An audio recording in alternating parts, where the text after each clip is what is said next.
যদি তোমাকে বলি যে তোমার প্রত্যেকটা দিন তোমার কাছে এক একটা উপহার, তাহলে তুমি কি অবাক হবে?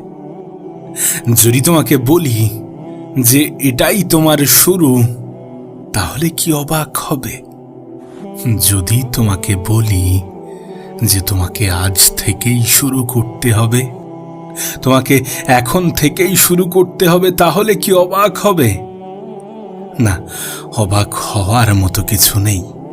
অবাক হওয়ার মতো কিছু নেই, তার কারণ যে আগামীকালের আশায় তুমি বসে থাকো, যে আগামীকালের দোহাই দিয়ে তুমি ঠকিয়ে থাকো, নিজেই নিজেকে ঠকিয়ে থাকো, সেই আগামীকাল কখনো আসে না। হ্যাঁ, সেই আগামীকাল কখনোই আসে না যে অতীতের কথা স্মরণ করে তুমি কষ্ট পেয়ে থাকো, যে অতীত